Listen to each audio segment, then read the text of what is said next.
Hello, and welcome to Critical Weight Theory. So, in a little while, I'm planning to eat a sub sandwich and watch an episode of Pinky and the Brain. Some normal person kind of stuff. But before I do that, I'm going to talk about sort of an abnormal topic: why a president can't easily take over an election. And why am I talking about that? Well, gee, I wonder. There wouldn't be some man with orangish skin who's raising such concerns or anything like that. So anyway, welcome to the show. And yes, today we're talking about something a lot of people quietly worry about these days. Could a sitting US president override an election? Could one person nullify the vote and stay in power? Short answer, not without running into a wall of constitutional barriers. So that's some potential good news here for us. The US system was built with deep distrust of concentrated power. Well, I mean, to a large degree anyway. It was kind of there for slavery and stuff like that.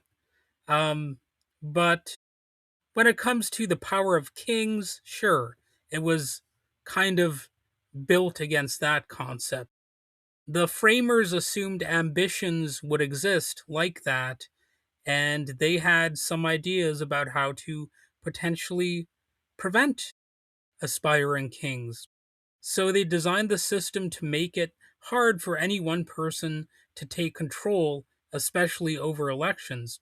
So let's walk through how that works. That's a sort of interesting topic.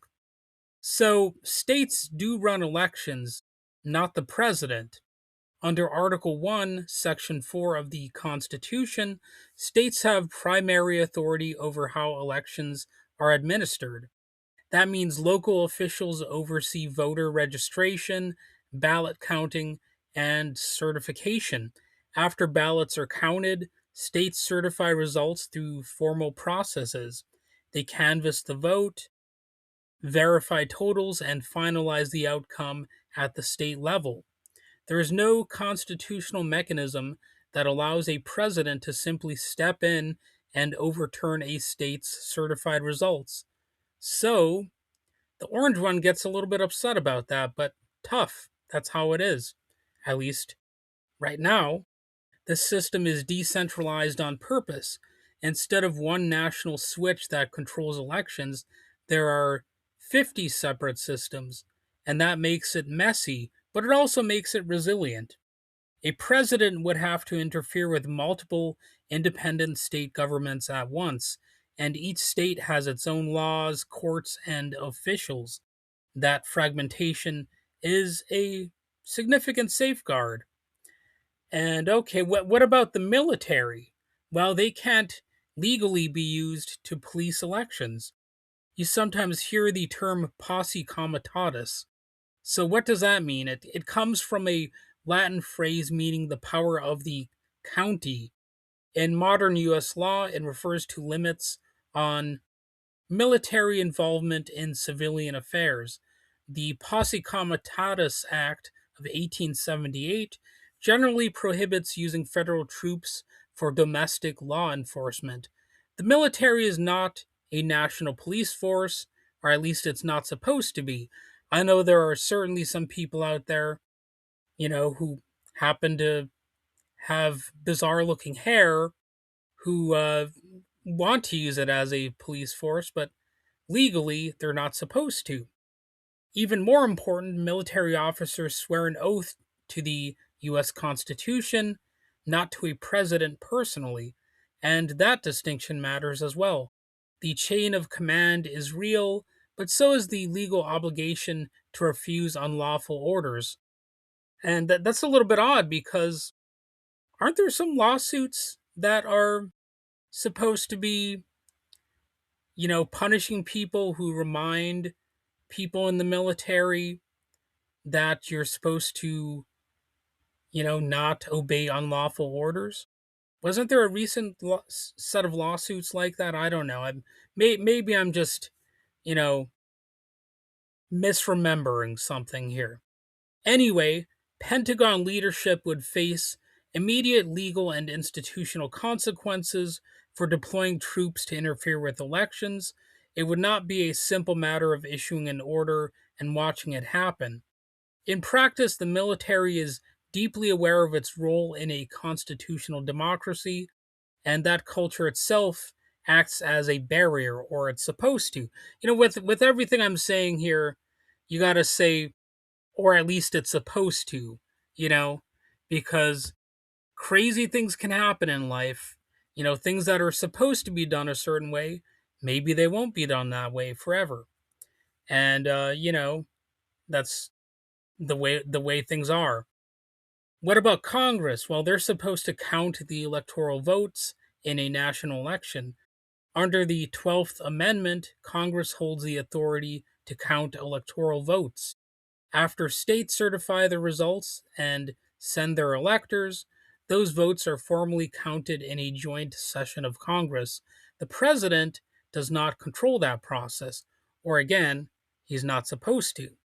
You know, there's that sneaky thing I have to add, like an asterisk, or at least that's, how I have to do things nowadays. In 2022, Congress even passed the Electoral Count Reform Act. I said the word electoral kind of weird there, so let me say it again. Electoral Count Reform Act. It clarified that the vice president's role is purely ceremonial and tightened the rules for objecting to electoral votes. The goal was to make it harder to disrupt certification through procedural games. Congress also controls military funding, and it has the power of impeachment. So, if a president attempted to use and abuse authority to override an election, Congress has constitutional tools to respond. Should it decide to do so, that's another big asterisk there. There is a pretty significant history in this country of not holding powerful people accountable when they do something bad. So, it's, this power of impeachment is not theoretical, though. It could kind of happen, and it's written directly into the structure of the system, and it's been there before Trump was ever in office. Oops, I uttered his name. I better not do that 5 times, or else, he might appear like Candyman. I should only stick to saying his name once in this episode, really. But anyway, the courts can step in as well. There's a famous line from Marbury versus Madison, and here's the quote: "It is emphatically the duty of the judicial department to say what the law is." End quote. So it's a simple statement, but also pretty powerful. That case established judicial review. Courts interpret the law, and when executive actions violate the Constitution, or at least the court thinks so, then the court can block them. If a president declared an emergency to interfere with an election, which is something he might try to do, lawsuits would begin immediately. State attorneys general would file challenges. Injunctions could be issued within hours. The Supreme Court, or whatever you want to call it, I'm tempted to call it the inferior court nowadays. But anyway, the Supreme Court, across administrations of both parties, has repeatedly limited executive overreach in election matters. Judges do not simply defer to presidential claims of authority, or again, they're not supposed to. The courts are not fast moving institutions in ordinary circumstances, but in election disputes, they can move a little bit more quickly, and they have the power to halt unconstitutional actions if they would choose to do so. And there are also some other institutional checks as well. Beyond the headline branches, there are additional layers. Federal law enforcement leadership is bound by law, or at least it's supposed to be. There that is again. Officials do not automatically execute illegal directives. State governors control their National Guard units unless those units are formally federalized. Federalized. uh, anyway, that creates another level of friction. If a president were truly acting in a way that demonstrated incapacity or a severe constitutional crisis, the 25th Amendment provides a mechanism for removal. Hint, hint, you know, maybe a thing to look into here. Anyway, none of these tools depend on absolute immunity. Presidential immunity, as debated in court cases, does not override the Constitution itself. No doctrine erases the basic structure of checks and balances unless we let it happen. So, decentralization, it actually really matters in this topic. It's the most important safeguard, even if it's the least glamorous one. Decentralization kind of kicks ass. American elections are not run from Washington. They're run in counties, towns, and states across the country. There's no single office where someone can flip a switch and nullify results nationwide. Or at least that's not supposed to be the case. I guess we'll see if the magical future unfolds in a certain way. But, ideally, that would not be possible. To override a legitimate election outcome, a president would need cooperation from state officials, members of Congress, military leadership, and federal law enforcement. That's a vast group, and one that does not answer to one individual typically. So the system assumes conflict, it assumes ambition, and it assumes people will test the limits. So it builds in redundancy. Could tensions arise, and will they? Yes, absolutely. Could there be legal battles? Absolutely, and there already have been. But the constitutional designs make a unilateral presidential coup extraordinarily difficult. Again, that doesn't mean it can't be done. So, I'm not trying to be too upbeat and positive here, but power is fragmented on purpose, and when one branch pushes too far, the others are structured to push back. That design is not perfect, but it was built with exactly this sort of fear in mind. And that matters, let me tell you, because, here's the other part of the episode, because I'm going to go over some uncomfortable things that are happening. So, Trump is certainly talking about canceling the 2026 midterms. It's a real concern. And he's also been talking about how much he wants an illegal third term. He says he's entitled to it. Well, how about that? Isn't that cute? What a guy. So when it comes to canceling the midterms, in January 2026, just a few months ago now, President Trump suggested to Reuters that we shouldn't even have an election for the 2026 midterms. And that's an actual quote. He said, we shouldn't even have an election. And, he was citing his high success rate and questioning the legitimacy of the process, of course, while the White House press secretary later claimed he was speaking facetiously. I think that she meant he was speaking feces thusly. you know, he was only joking, and that's what a lot of these extremists will say when they're caught taking things a little bit too far. They'll walk things back a little bit and say, "Oh, it was just a joke. I wasn't being serious, or he wasn't being serious, or whatever." Why can't you take a joke? Where's your sense of humor? That whole thing. But those comments certainly did align with his previous patterns of questioning election integrity. And when it comes to the third term idea, Trump has consistently floated the idea of a third term. Again, sometimes it's hidden as like a joke. He's like trying to make it seem like he's just kidding or something, but he sure talks about it a lot. Of course, doing a third term is prohibited currently by the 22nd Amendment.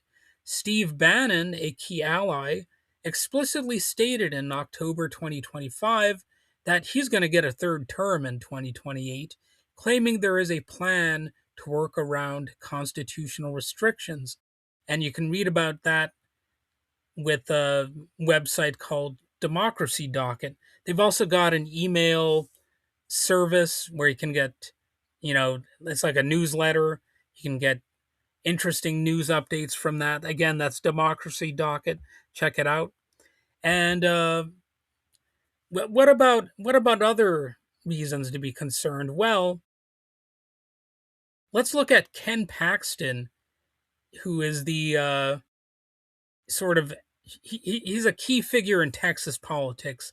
But anyway, in a 2021 interview, Ken Paxton stated that if his office had not successfully blocked Harris County from mailing out 2.5 million voter registration applications, Texas would have become a battleground state and Trump could have lost. So that's somebody admitting that he suppressed the mailing of voter registration applications, and that if he didn't do that, you know, it might have been a victory for Joe Biden. So keep that in mind. Put a pin in that little point here. They're going to try to prevent people from voting. That's something that they've done for a long time now. I remember, there was, I can't remember her name, but anyways, there was somebody who years ago, like back in 2020, she complained about how easy it was for college students to get out and vote, and she said that they could just roll out of bed, go to cast their votes, and then go back into bed. Like that was a bad thing.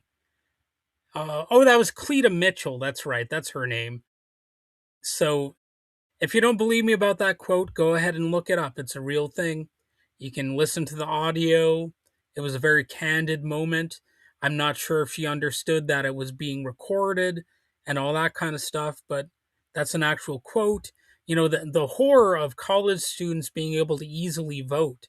So when people accuse Republicans of trying to disenfranchise voters and hating democracy, well, that's exactly the sort of example that fits right into that type of accusation.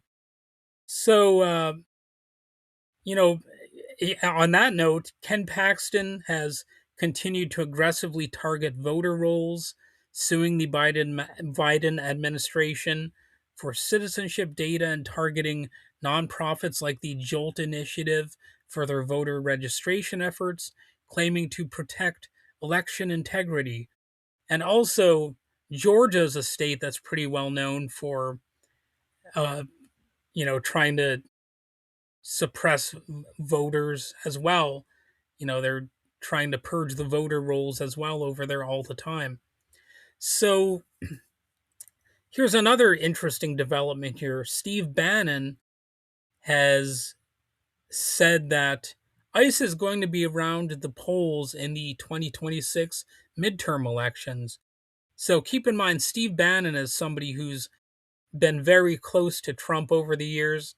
He was, of course, a very close pal of Jeffrey Epstein. I wonder who that guy is. I've never heard of him before. There's no sort of national and international scandal involving somebody named Jeffrey Epstein. But anyway, when Bannon said that, it caused a lot of concern. There's concern that either ICE or some other organized effort will be there to intimidate voters, and who knows what their objectives could hypothetically be. When Steve Bannon says something like that, it should make some eyebrows rise up. You know what I mean? It's a very concerning thing. And ICE has also been stockpiling weapons on that note. A February 2026 report from Senator Adam Schiff detailed a massive surge in weapons, ammunition, and tactical gear procurement by ICE and Customs and Border Protection, or CBP, because of the spending increase. that unfortunately a lot of Democrats seemed hell bent on letting get through as well. It's not just a Republican thing. So ICE increased its spending commitments on weapons and accessories by more than 360% in 2025 compared to 2024. Again, 360%, rising from 16 million to over 76 million. So, yeah. And, that's AR style rifles and handguns, all that fun stuff. And hey, there's some more less lethal weapons like tear gas and pepper spray. Pepper spray? Pepper spray. Uh anyway, they can use those against kids and whatnot. So, it's an excellent source of money. And one has to be concerned, like, are they planning to maybe use some of those weapons during the midterms or something like that? I'm not trying to spread fear and paranoia here, but with Bannon's quote, I mean, it's basically challenging me to, you know, wonder what's going on here. And there's also been, of course, a war on mail-in voting. Trump has been a constant critic of mail-in voting, and he's called it fraudulent and all that kind of stuff. Remember, he said that uh, mail-in ballots were showing up in rivers, like he never even named the rivers or the towns or cities in which they appeared or even the states, but he just made a random claim that ballots were showing up in rivers and other things, false claims that dead people were voting, all kinds of stuff like that. It's very similar to the claims about immigrants eating cats and dogs. They just make stuff up sometimes. But here's an interesting point, though, when it comes to what could happen with mail in voting. And this might be a reason, as much as I hate to say it, but you might want to consider, if you can, to vote on the day of the election, if possible, or if you have early voting. Uh, you know, that's because Louis DeJoy, who is the person in charge of the post office, and he's made some significant changes to postal service operations, and he's slowed the mail service down quite deliberately. I mean, I think there's even been statements that actually verify that it's been a deliberate thing, and it could disproportionately impact mail-in ballots in the 2026 midterms. And I think that the postmarking policies have also changed. I think they're like not properly marking when the mail has been sent out or something like that. So ballots arriving after election day may not be counted, regardless of when they were sent, for all I know.